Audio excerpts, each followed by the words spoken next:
জন্য তৈরি। সংবিধান সংশোধনের জন্য কোনো আলাদা কমিটি বা কমিশন গঠন করা লাগে না। এটা ন্যাচারাল বিল হিসাবে আসবে, আলোচনা হবে, বেটিংয়ে যাবে, তারপরে আবার ফিরে আসবে হাউসে, এরপরে আলোচনার পর ভোটাভুটি দিয়ে এটা গ্রহণ বর্জন হবে। এটা তো ন্যাচারাল প্রসিজিওর, এটা আলাদা কিছু না, এটার জন্য কোনো কমিশনের দরকার নেই। যে এরপরে কে বলবেন? এইদিকে, তাইলে এইদিকে।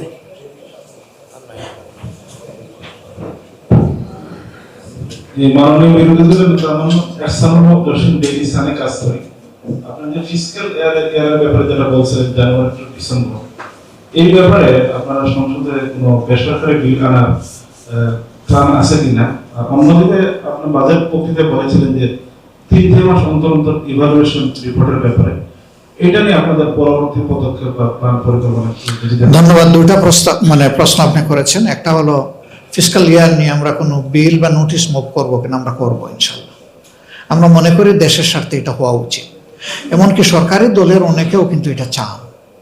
আমরা যখন এই বক্তব্য রেখেছি তখন প্রধানমন্ত্রী সহ সবাই কিন্তু এটা টেবিল চাপটিয়ে সমর্থন দিয়েছে। এটা হতে পারে যে এবারকার ফিসক্যাল ইয়ারটা তো আজকে থেকে শুরু, এই জন্য নিউ কনসেপ্ট বা প্রপোজাল হিসাবে যেটু আসছে এটার অ্যাডজাস্টমেন্টে একটু সময় লাগবে। আমার ধারণা সরকার এটা কগনিজেন্সে নিতেও পারে, কারণ এটা কিন্তু আমরা অলমোস্ট সবাই ফিল করি যে এটা চেঞ্জ হওয়া দরকার। আমরা শুধু না, এই বিরোধী দলের লোকেরা না, সরকারি দলেরও অনেকে এটা ফিল করে।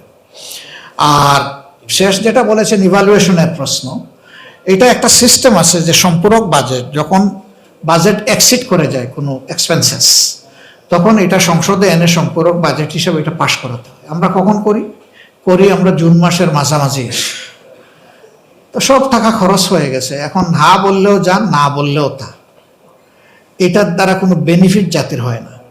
ওখানে একটা প্রভিশন আছে যে এটা যেন মার্চ মাসে পেশ করা হয়, সংসদে আনা হয়, যদি অন্য কোনো অসুবিধা না থাকে, বাধ্যবাধকতা না থাকে। ওই অন্য অসুবিধায় সব হারিয়ে গেছে, আর আসে না কোনো সময় মার্চে।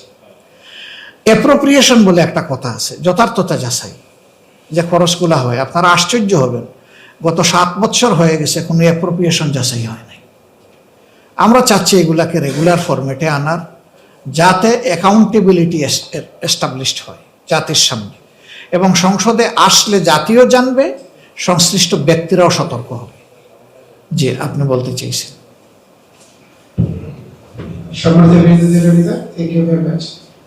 আমার নাম কামরুল রেজা চৌধুরী, আমি একজন ফ্রিল্যান্স সাংবাদিক, অ্যাসোসিয়েশনের সাধারণ সম্পাদক ছিলাম। আমার একটি পরামর্শ, প্রথম কথা যে আজকে 12টায় বলা হয়েছে, আপনি আসতে যেহেতু দেরি হয়েছে, মতবিনিময় সভা হলে সাধারণত সাংবাদিকদের একটু শোনার স্কোপটা থাকা উচিত। আজকে আমাদের যে অবস্থা, একটা বাধ্যবাধকতা আছে, সেখানে আমার মনে হয় যে আমরা এই সুযোগটা খুব বেশি পেলাম না এবং আপনাদেরকে সহায়তা করতে পারলাম না। তো ভবিষ্যতের প্রোগ্রামগুলো আপনার সাথে এমনটাই করেন, তাহলে একটার মধ্যে শেষ হয়ে যায়। আচ্ছা, আর দ্বিতীয়ত আরেকটা হচ্ছে যে আপনি যে ফোর্থ স্টেটের কথা বলছেন, সেই ফোর্থ স্টেটে আমরা সহায়তা করবো সেটি। আমার একটা প্রশ্ন হচ্ছে, এখন পর্যন্ত আমি সংসদকে যেভাবে দেখেছি আপনাদের অপোজিশনে, আপনারা সংবিধানের রুলস অফ প্রসিডিউর অনুযায়ী চলছে। আবার একইভাবে আপনি আপনার বক্তব্য বললেন যে আমরা জনগণের পার্লামেন্ট। আসলে কয়েকটা প্রশ্ন এসে যায়। প্রথম কথা যে আপনারা এই বর্তমান যে সংবিধানটা আছে, সেই সংবিধানটা পুরোপুরি মানেন কিনা, যদি মানেন তাহলে সেটা কিভাবে। দ্বিতীয়ত হচ্ছে যে মানুষের মধ্যে প্রশ্ন আছে, যে সেটি হচ্ছে যে জামাত আসলে যে কথাটা বলছে যে আলোচনা কেন্দ্রবিন্দু হবে সংসদ, আপনি বারবার করে বলছেন যেটা বিরোধী দল এবং সরকার তো একসঙ্গে নিয়ে আমরা কাজ করব। আপনার জনগণের পার্লামেন্টের কাছে যাওয়া, রাস্তায় যাওয়া, এই কথাটা, এবং পার্লামেন্টে আপনি বারবার যে কথা বলছেন আমরা একসাথে কাজ করব, এই দুটোর মধ্যে মনে হচ্ছে একটা জায়গায় মিসম্যাচ আছে। মানুষ ভয় করে। থ্যাংক ইউ সো মাচ, আপনাকে ধন্যবাদ। প্রথমটা আপনার পরামর্শ অ্যাকসেপ্টেড উইথ থ্যাঙ্কস। দ্বিতীয়টা হলো মানুষের আশঙ্কা যে আবার রাস্তাঘাট উত্তপ্ত হয়ে উঠে কিনা, আবার গান পাউডার ছিটাইয়া বাসে আগুন জ্বলে কিনা, আবার মানুষের জীবন এবং সম্পদ ধ্বংস হয় কিনা। আপনারা দেখেছেন আমরা বরাবর বলে আসছি যে আমাদের 2 জায়গার মুভমেন্ট হবে, ক্লাসিক্যাল, মেথডিক্যাল, নন ভায়োলেন্ট, এবং উই আর মেনটেইনিং দ্যাট। সংসদের ভিতরেও ফাইল ছোড়াছুড়ি নাই, গালিগালাজ নাই, ক্যারেক্টার অ্যাসোসিয়েশন নাই।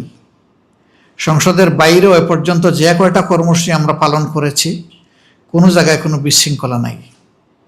এখন বলবেন যে এই সমস্ত ঠান্ডা ঠান্ডা কর্মসূচিতে কদ্দূর হবে? আমরা আশাবাদী হবে। আমাদের মাইন্ডসেটের পরিবর্তন আনতে হবে। দুনিয়ার সব জায়গায় কি আসলে এই ভাঙচুর অগ্নিসংযোগ হয়? এগুলা হয় আমাদের মতো দেশে। এই কালচারটা পাল্টাতে হবে এবং এটা সম্ভব। এই ক্ষেত্রে সরকারি দল, বিরোধী দল উভয়ের দায়িত্ব আছে। এমন কিছু বিষয় আছে সরকারি দল বলতেই পারবে না, কিন্তু বিরোধী দল বলতে পারবে। এটা কার্যত সরকারকে সহযোগিতা করে। এই জায়গা যদি সরকার বুঝতে ভুল করে, তাহলে সরকারের ক্ষতি হবে, দেশের ক্ষতি হবে। আবার বিরোধী দল তারা মেথডিক্যালি পিসফুলি সব কিছু করছে, খামোখা যদি অতি উৎসাহী হয়ে কোনো সিন ক্রিয়েট করা হয়, তাহলে ওই পরিবেশ একা চাইলেও বিরোধী দল রক্ষা করতে পারবে না। এই সব কিছুর মধ্যে একটা ভারসাম্য থাকা দরকার। সভ্য দেশে যেভাবে রাজনীতি চলে, আমাদের রাজনীতিটা সেভাবে চলুক আমরা চাই। সব জিনিস তো আপনি সংসদে চাইলেও আলোচনা করতে পারবেন না। ম্যাক্সিমাইজ আমরা করার চেষ্টা করব সংসদের ভিতরে, কিন্তু আমাদের সুযোগ পেতে হবে। তো আমরা তো চাইলেই পারবো না। যেমন ধরেন সরকারি দলের কিছু বেনিফিট আছে যেটা বিরোধী দলের নাই। সরকারি দলের মন্ত্রীরা যদি 300 বিধিতে দাঁড়ায় যান, তাহলে স্পিকার তাকে ফ্লোর দিবেনি। কিন্তু আমরা দাঁড়াইতে গেলে আমাদের একটা নোটিশ সার্ভ করা লাগে। নোটিশটা যদি মাননীয় স্পিকার এটা কবুল করেন, তাইলে আমরা আলোচনার সুযোগ পাবো। তিনি যদি কবুল না করেন, আমরা সুযোগই পাবো না।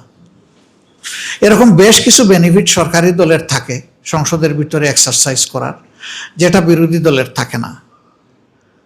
সরকারি দলকে সময় দেওয়ার ক্ষেত্রে আপনারা দেখেছেন কাউকে কাউকে আনলিমিটেড টাইম দেওয়া হয়েছে। আবার বিরোধী দল অতটা সুযোগ পায় না।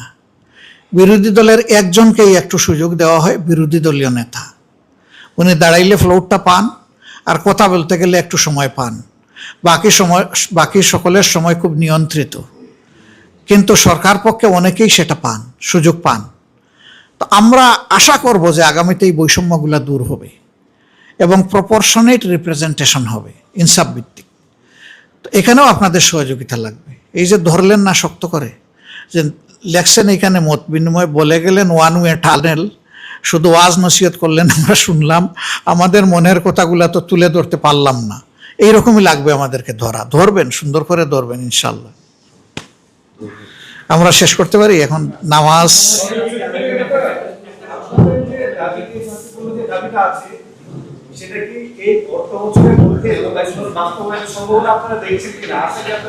কেন আশা করব না? আমরা আশা করতে থাকি, আল্লাহর রহমত কামনা করতে থাকি, আর আপনারা আমাদেরকে সাহায্য করতে থাকেন, ইনশাল্লাহ হয়ে যাবে।